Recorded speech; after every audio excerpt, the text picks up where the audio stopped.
Welcome to Black Bear Atheist, and today I am gonna check out one of my first video on Frank Turek. If you do not know this man, consider yourself a lucky person, and if you do, well, I can't help you. So he has a channel named Cross Examination. I'm not sure if it's his channel or someone just dedicate the videos on it to him.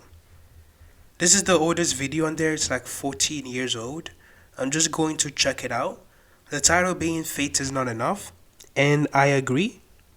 I think this is the first time I'm gonna hear Frank make any sense. I won't get my hopes up too much, but I think this might be it. 75% of kids who are brought up in a Christian home, who are brought up in church, as soon as they leave the home, within a year or two after they leave the home, are walking away from the church. Many never return. This is interesting. I think they're leaving because it's a stupid religion and they finally see that. It doesn't make sense without faith. But let's see what Frank thinks. There are a number of reasons for this, but one of the major reasons is they don't think Christianity is true. Well, Mr. Frank, prove them wrong. Is Christianity true? They're talked out of it. You know why they're talked out of it? Because they've never been talked into it. We've never told them why Christianity is true. I was gonna let that go, but no. It's impossible to. I won't say it's impossible. It's hard to talk someone out of a religion. I have tried it. It's an internal process. You can't talk someone out of Christianity or Islam or really any religion. It's an internal process. They have to process that thing in their head. Oh, we've told them that it's true, but we've never told them why it's true. We've never given them any evidence. Because when you're a kid, your parents just tells you many things and you just believe them at face value. Because you're a kid. That's what being a kid meant. When I grew up in Nigeria and like 99% of the population is religious, I thought, of course there has to be a God. So that question never came up. Like, what if there's no God? I never questioned that. It was a matter of, well, how do I find this God? Where is this God? Is it the Christian God? And then the question, is there even a God, came up. And I'm like, you know what? That makes some sense. We've simply said, believe. I go to a lot of churches and I usually start out by saying, do you believe this book is true? And people always go, yeah. And then I ask, why? You know what answer, unfortunately, I get more than any other answer? Because I have faith. Because you have faith.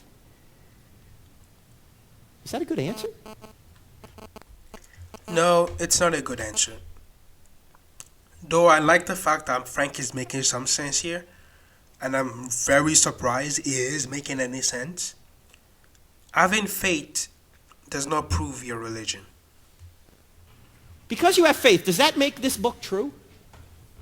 You mean, the Muslims have faith the Quran is true. Is the Quran true then? No, the Quran is not true. You with your Bible and Muslims with the Quran are on the same boat. You both have to prove that your religious book is something we need to actually take serious. And both of you are failed. Frank is making some sense here. If someone asks you if Christianity is true or Islam is true and he said, oh, I don't have any evidence, but I have faith, that is a terrible ass answer. But I have actually met people who give me this dumb answer. No, your faith doesn't change a thing about this book. Either this book is true or not, regardless of what you believe about it. Does your faith change history? Will your faith change whether Jesus died and rose again? No, he either did or he didn't, right? Regardless of what you believe about it. Do you have to believe something to make it true? Do you have to believe in gravity to stay on the ground? Do all those people who don't believe in gravity float away? Look, there's another one. Come back! Come back. If you believe, you'll come back. No. He really thinks it's funny. Let's just keep going. Oh. Your faith doesn't change a thing about whether or not this book is true. The only thing your faith does is it appropriates the salvific content of it to you. It does not change whether or not God exists or whether or not Jesus rose again or whether or not this book is true. If I only have one message to give to somebody, for me, this is the message. Because I see so few people out there talking about why it's true. I hear a lot of people talking about that it's true, but not why. So I'm going to talk about why. You guys ready? Here's what we're going to do. In order to show that indeed the Bible is true, the first thing we have to deal with is truth. What is truth? And does truth exist? In our culture today, we don't think truth exists. I don't know which fucking culture is talking about, but I think most people will agree that truth exists. Like, for example, gravity is true. Truth refers to like a fact, and there are facts in the world. There's things that we can test and see if they're true or not. I'm not sure where he's going with here, but let's just enjoy the ride, I guess. We say it's true for you, but not for me, or all truth is relative. We've got to be able to deal with those objections if we're going to say this book is true, right? Second question, does God exist? We have to give evidence that God exists. Mr. Frank, I think you're going to struggle a little bit when it comes to that question. But again, let's enjoy the ride. Because if there is no God, then this book can't be a word from God, can it? You can't have a word from God if there is no God. So we're going to give evidence from outside the Bible that shows you that this book is indeed from... Oh my God, evidence from outside the Bible. Guys, get ready. God, that God exists. Thirdly, this book can't be true if miracles are not possible. If they're not possible, as many in our modern universities now teach, David Hume, apparently, for some, has disproved that miracles should be believed. A great skeptic who died in 1776. A lot of people think Hume's arguments are good. They're not. But a lot of people think miracles are not possible. If they are not possible, then you might as well throw this book away, right? I agree. Throw the book away. It's a dumb book. I apologize for pausing so much. It's like a 5-minute video and I've paused it too much times. But I have to point something out. I used to believe there's something like witches in the world and devil is constantly trying to get me. You know, I used to believe I can die any second. So every time I do something that I think is a sin, I pray quickly. Father, forgive me all my sins. I'll give you an example. In the church I went to as a kid in Nigeria, they believe you need to say your prayers before you eat. Every time that I forget, I quickly say my prayer. Father, forgive me. Bless the food that is inside and bless the food that is also outside. This is clearly dumb. But people believe this shit. Once you open the gate to miracles, there's no coming back, Mr. Frank. If you say miracles exist, your God exists, then we are to believe that Alexander the Great is a god. Because if you're looking for a miracle, you don't need to go further than that man. This man lost like one battle in his lifetime. Literally went from Europe to North Africa to India. That is amazing. And if you're looking for someone great, you don't need to look further than that man. If we are forced to believe a bunch of other shit, if we open doors to miracles. Right. And then finally, and only then, will we be able to look at the question, is the New Testament true? Now you say, wow, why just the New Testament? Also, it's impossible to test that. If miracles are true. Because if the New Testament is true, the Old Testament's true. Why? Because if the New Testament is historically reliable, and it shows us that Jesus really was God as he claimed to be, then whatever God teaches is true, right? That's axiomatic. Whatever God teaches is true. Jesus taught that the entire Old Testament is true. So if the New Testament's true, you get the Old Testament thrown in. So we're going to do all these 5 questions. We're going to start with truth, then God, then miracles, then the New Testament, and then so what? You guys ready to go? Well, it seems like this is an intro to a series, I guess. So I'm gonna check those out soon. Hell, I will just get it over with now. If you enjoyed the video so far, like and subscribe.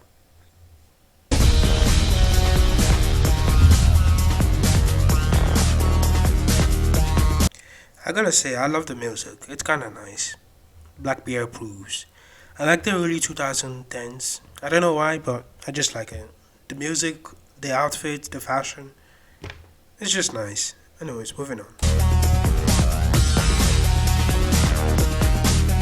Now I'm here to tell you that all truth is absolute truth. There are no relative truths. Every truth is absolute. And something that is true for all persons at all. According to the Webster Dictionary, truth is the body of real things, events, and facts.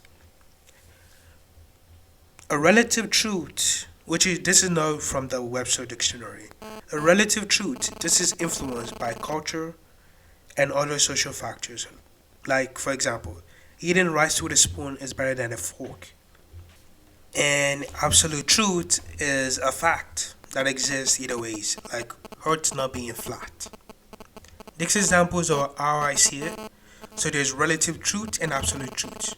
The truth is not my truth in many cases. Nonetheless, gravity holds us down, and that is an absolute truth. Let's move on.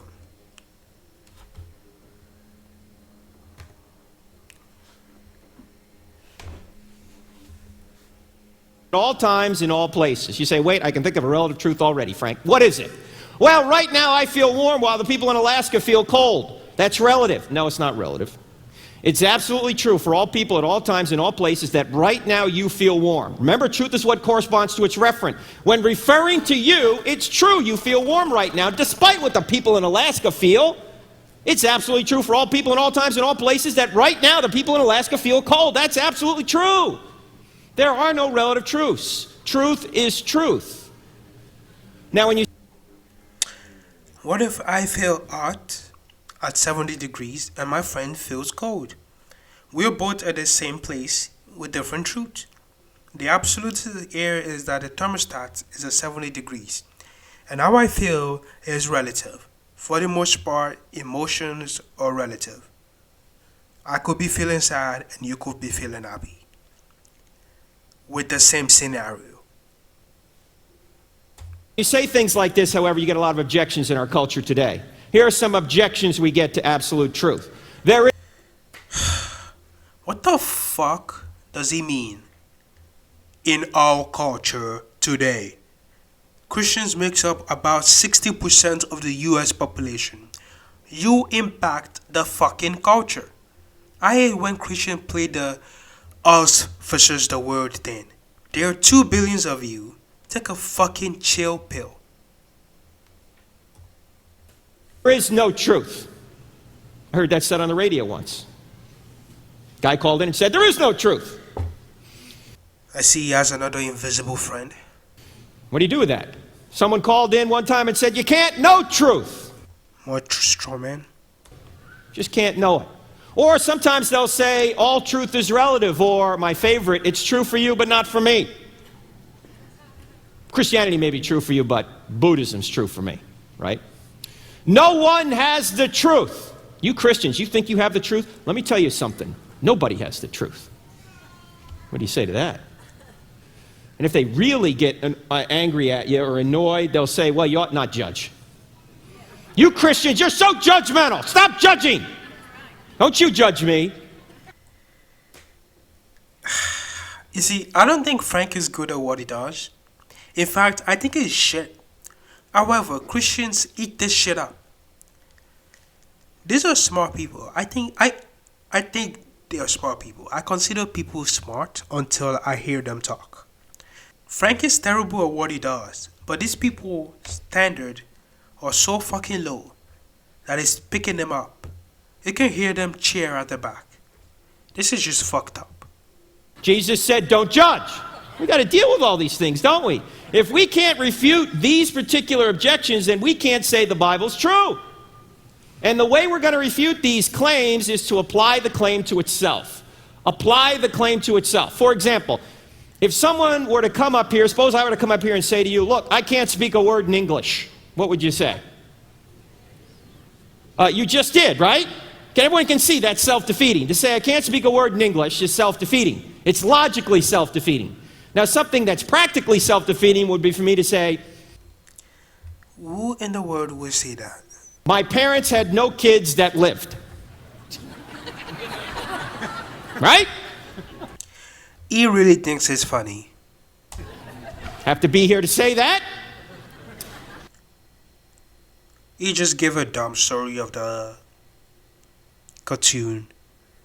It's not necessary for you to hear. If you want to hear that, you could go to the original video. I'm gonna cut that out. People who utter self-defeating statements. You can show them their argument has no ground to stand on, and they plummet to the ground in a heap. The entire argument collapses on itself. So when someone says there is no truth, if you apply the claim to itself, what should you say? Is that true?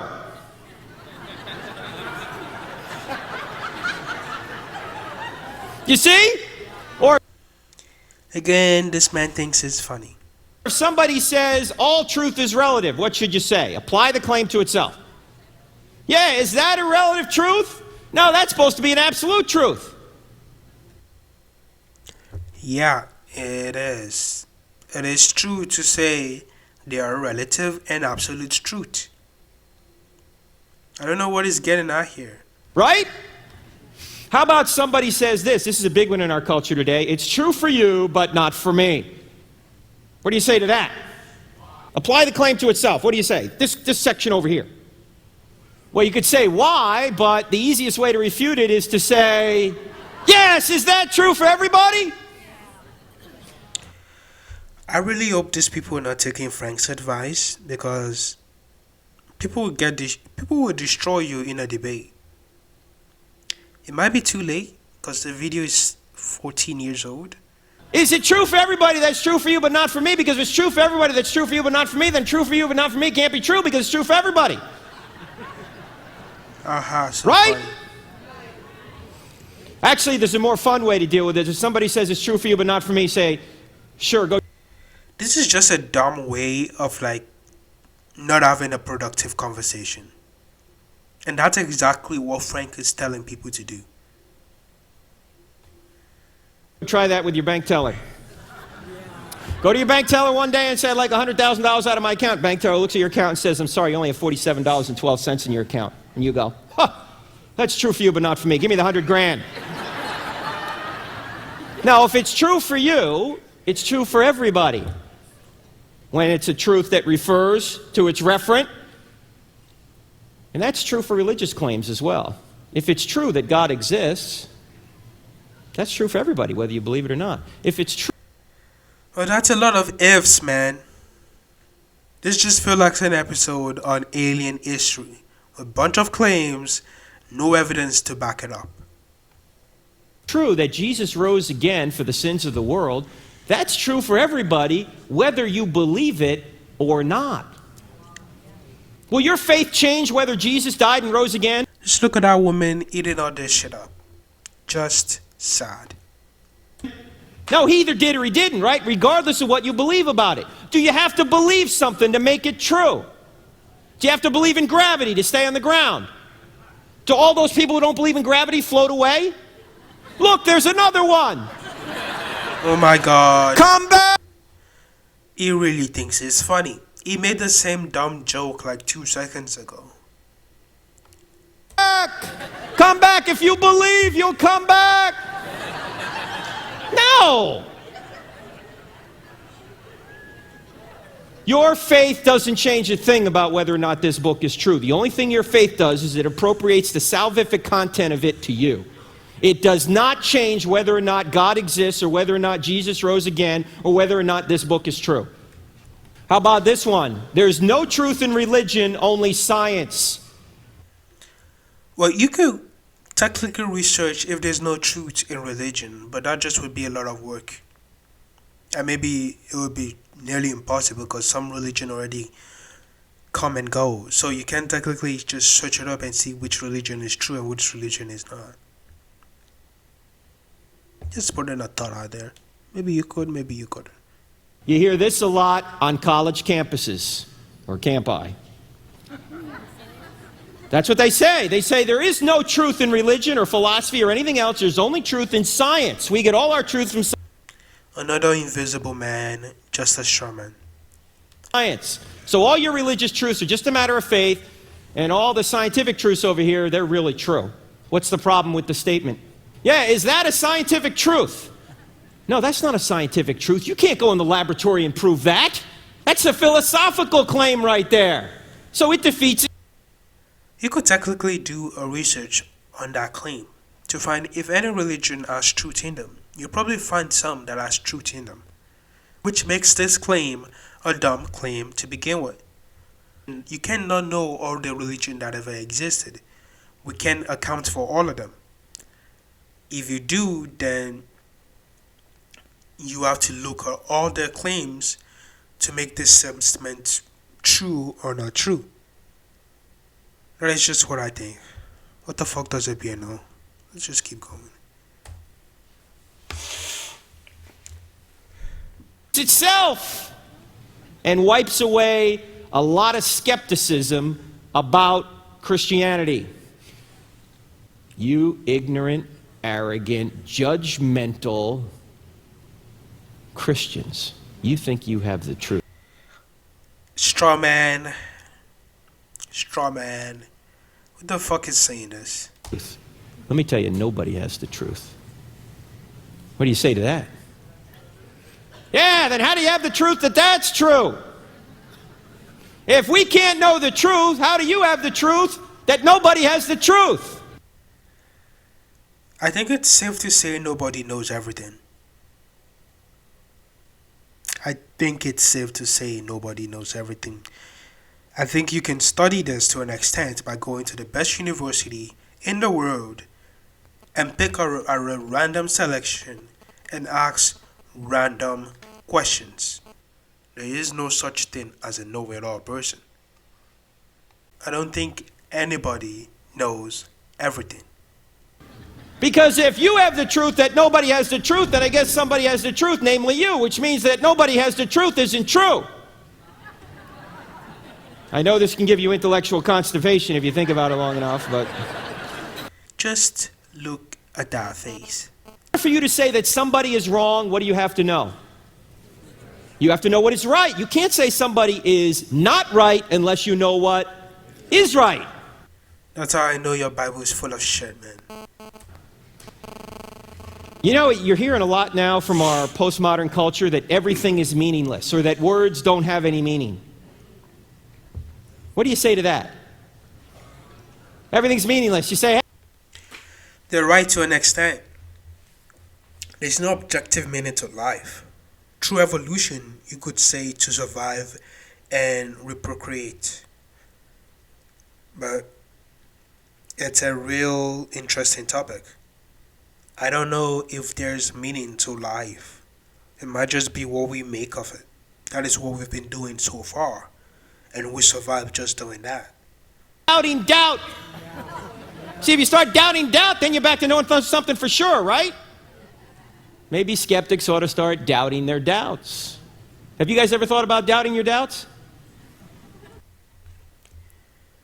What in the world? If you're human, you have doubts and regrets. But it's just being human. Yes, I doubt doubts. I hope this is not just me. I hope this is not just me. I doubt it. Actually, how many It still thinks it's funny. here have doubts? Everybody has doubts. If you don't have doubts, you're not thinking. But when you... All right, so a lot of people aren't thinking, sorry. Of course they're not. They're listening to you. Everybody has doubts. But when you look at the evidence, at least for me, I realize that most of my doubts are emotional. They're not intellectual. And when they're emotional... So is your faith belief in Christianity? emotional doubts, I should go, look, that's just emotion. Emotions come and go, but facts never change. What we consider facts could change. Look at the evidence for Christianity, you realize that you ought to start doubting your doubts. How about, oh, this is the biggie. This is the trump card. You can get through all this and they're going to say, but you ought not judge. Yeah, there you go. What do you say to that? You say, isn't that a judgment? See, so the next time somebody tries to God.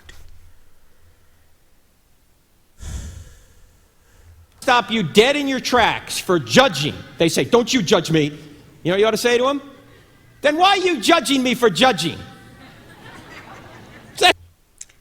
Bro really thinks he is that man. He thinks he's that guy. He thinks he's funny. What in the world? I knew this was coming. He was so impressive in the first video. I was like, this is not real. This is not real. Saying you're not to judge is not judging. It is quoting your book. Why are you judging when your absolute truth book said not to? Just more straw man, and this man is yet to say something meaningful. That's what they're doing. You can't avoid making judgments. Now, this Roadrunner tactic is an easy way for you to be a lie detector. We have a built-in lie detector called the law of non-contradiction. And the built-in lie detector reminds me of Homer Simpson. Check this out. Now we're Yeah, going I to would run like a to few watch tests. this, but no. It's just more him trying to look like it's funny. It's not. I survive, people. I survive. I believe that's the end. This is something that I'm not surprised by. Frank not making any sense. I'm currently doing this video while I have COVID, so I will not continue. I cannot take more of Frank today. We'll finish this series on the next video, I think. If you like this video, like and subscribe. Black Bear out. See you in the next one.